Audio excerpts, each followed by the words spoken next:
नमस्कार, दृष्टि आईएएस के टुडेज जी के प्रोग्राम में आपका स्वागत है। शुरुआत करते हैं अभ्यास प्रश्न से। प्रश्न था, वैन एलन प्रोब्स का संबंध किस क्षेत्र से है? समुद्री जीवन, अंतरिक्ष अन्वेषण, वानिकी या फिर रक्षा क्षमता?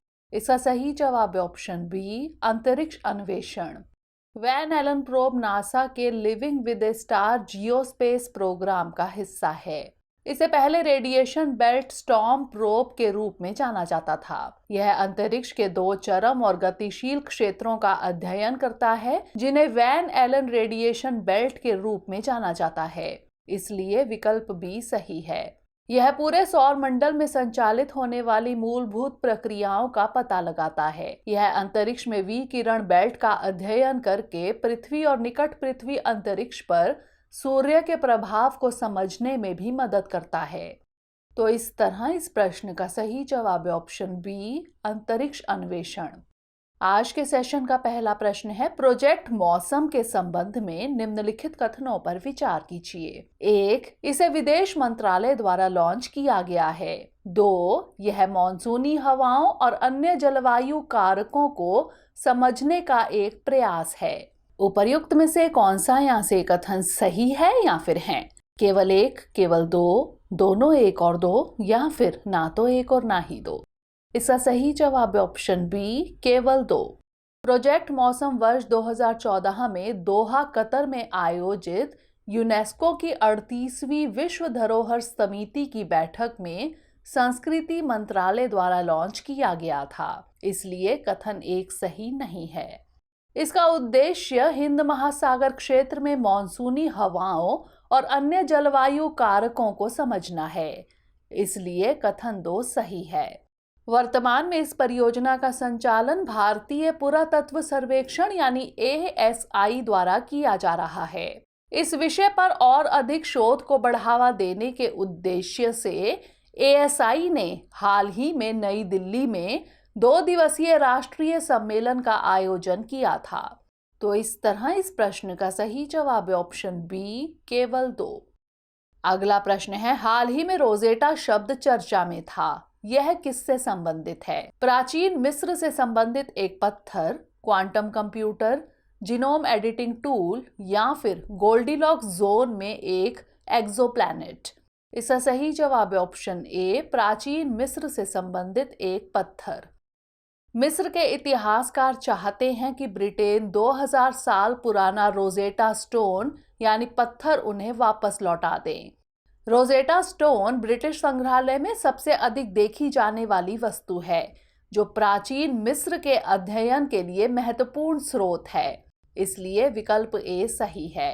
यह एक बड़ा पत्थर का स्लैब है जो एक बड़ी चट्टान का एक टुकड़ा माना जाता है। इस पर 3 लिपियों में शिलालेख है, जिन पर डिक्री या सार्वजनिक संदेश उकरे हुए हैं। यह प्राचीन भारत में अशोक के स्तंभ या शिलालेखों के समान है, जिन पर बुद्ध की शिक्षाओं के संदेश और युद्ध में जीत के बारे में जानकारी मिलती है। तो इस तरह इस प्रश्न का सही जवाब है ऑप्शन ए, प्राचीन मिस्र से संबंधित एक पत्थर।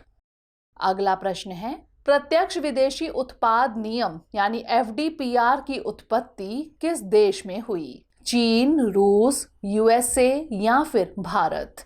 इसका सही जवाब है ऑप्शन सी, USA।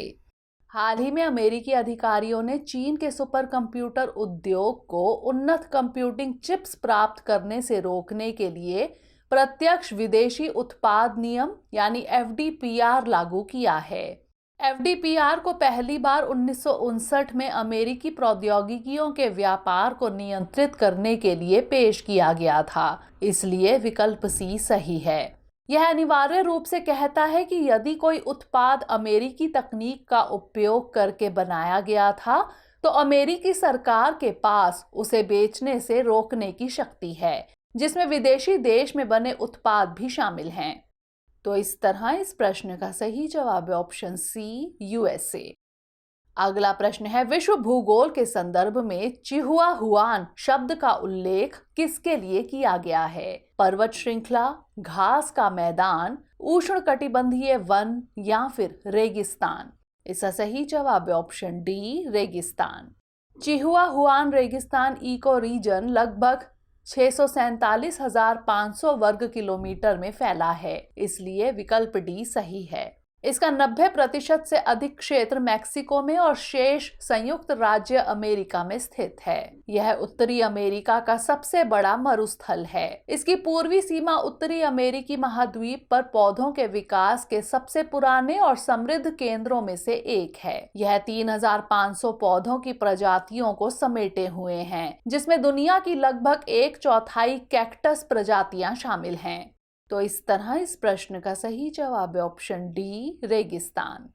अगला प्रश्न है, poverty and shared prosperity report किसके द्वारा जारी की जाती है? अंतर्राष्ट्रीय मुद्रा कोष, संयुक्त राष्ट्र विकास कार्यक्रम, विश्व बैंक या फिर विश्व आर्थिक मंच? इसका सही जवाब है ऑप्शन सी, विश्व बैंक। विश्व बैंक की poverty and shared prosperity report वैश्विक गरीबी और साझा समृद्धि पर नवीनतम अनुमान प्रदान करती है, इसलिए विकल्प सी सही है। यह एक द्विवार्षिक श्रृंखला है जो गरीबी में कमी और साझा समृद्धि को बढ़ावा देने के लिए एक केंद्रीय चुनौती की खोज करती है। इस रिपोर्ट का हालिया संस्करण वैश्विक अर्थव्यवस्था को झटके की एक असाधारण श्रृंखला के बाद गरीबी के परिदृश्य पर पहला व्यापक रूप प्रदान करता है।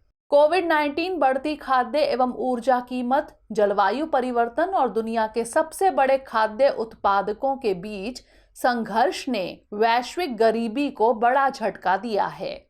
तो इस तरह इस प्रश्न का सही जवाब है ऑप्शन सी, विश्व बैंक। अगला प्रश्न है, दक्ष के संदर्भ में निम्नलिखित कथनों पर विचार कीजिए। 1. यह एक वेब आधारित end to end workflow application है जिसके माध्यम से अनुपालन आवश्यकताओं की निगरानी की जा सकती है। 2. इसे बैंक बोर्ड ब्यूरो यानी BBB द्वारा लॉन्च किया गया है। उपर्युक्त में से कौन सा यहाँ से कथन सही है या फिर है? केवल एक, केवल दो, दोनों एक और दो, या फिर ना तो एक और ना ही दो? इसका सही जवाब है ऑप्शन ए, केवल एक। हाल ही में भारतीय रिजर्व बैंक यानी RBI के गवर्नर ने दक्ष नामक एक नई सुपरटेक पहल शुरू की है, इसलिए कथन 2 सही नहीं है। यह एक वेब आधारित end to end workflow application है। इसके माध्यम से RBI बैंकों और अन्य वित्तीय संस्थानों में अनुपालन आवश्यकताओं की निगरानी कर सकेगा, इसलिए कथन 1 सही है। इससे बैंकों और अन्य वित्तीय संस्थानों की कार्य प्रणाली की निगरानी में भी मदद मिलेगी। तो इस तरह इस प्रश्न का सही जवाब है ऑप्शन ए, केवल एक। अगला प्रश्न है, विज्ञान एवं इंजीनियरिंग अनुसंधान बोर्ड यानी SCRB की स्थापना किस पंचवर्षीय योजना में की गई थी? 8वीं योजना, 9वीं योजना, 10वीं योजना या फिर 11वीं योजना? इसका सही जवाब है ऑप्शन डी, 11वीं योजना। हाल ही में डॉक्टर अखिलेश गुप्ता ने विज्ञान एवं इंजीनियरिंग अनुसंधान बोर्ड यानी SCRB के सचिव के रूप में अतिरिक्त प्रभार ग्रहण किया। SCRB की स्थापना 11वीं पंचवर्षीय योजना के दौरान विज्ञान एवं इंजीनियरिंग अनुसंधान बोर्ड अधिनियम 2008 के तहत की गई थी, इसलिए विकल्प डी सही है। इस प्रकार यह एक सांविधिक निकाय है। यह विज्ञान एवं प्रौद्योगिकी विभाग के अधीन कार्य करता है। इस बोर्ड का उद्देश्य विज्ञान एवं इंजीनियरिंग में बुनियादी अनुसंधान को बढ़ावा देना और ऐसे अनुसंधान में लगे व्यक्तियों को वित्तीय सहायता प्रदान करना है। तो इस तरह इस प्रश्न का सही जवाब है ऑप्शन डी, 11वीं योजना। अगला प्रश्न है, यह दूसरे सबसे बड़े पेंगुइन हैं। इनकी IUCN स्थिति लीस्ट कंसर्न है। यह घोंसला नहीं बनाते बल्कि अपने पैरों पर ही अंडों को इनक्यूबेट करते हैं। पेंगुइन की इस प्रजाति का नाम क्या है? Emperor penguin, king penguin, royal penguin या फिर हम्बोल्ट पेंगुइन? इसका सही जवाब है option B, king penguin.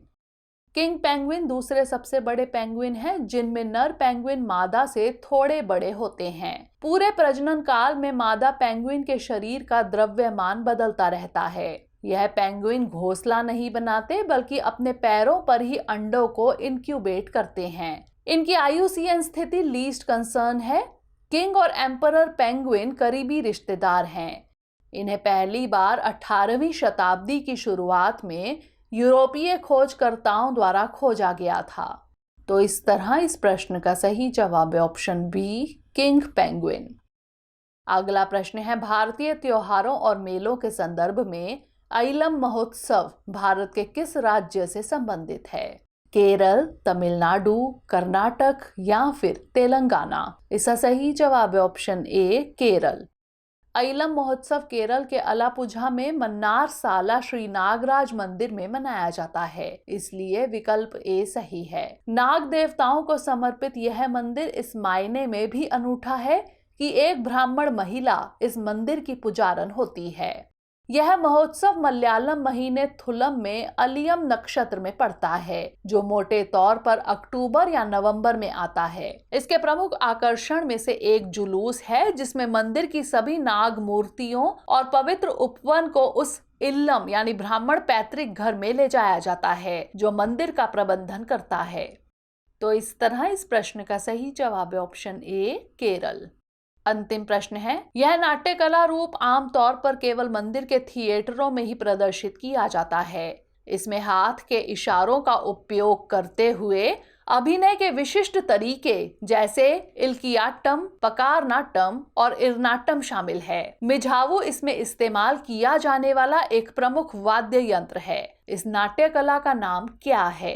Yakshagana, भांड पाथेर, कुटियाट्टम या फिर तेरुकुट्टू?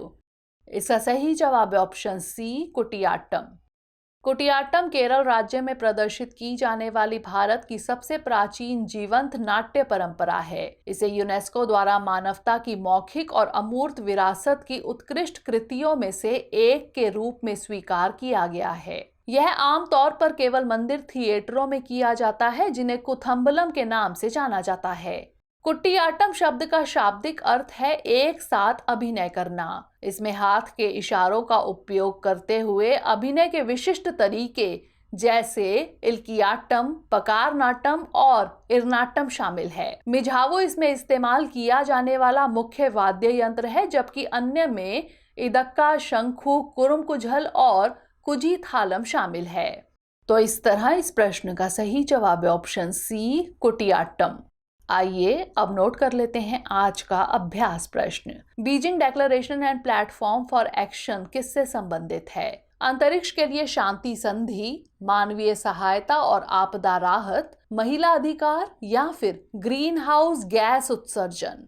इसका उत्तर हमें कमेंट सेक्शन में जरूर भेजिएगा। अगले सेशन में नए प्रश्नों के साथ मिलेंगे। तब तक के लिए पढ़ते रहिए एंड स्टे मोटिवेटेड।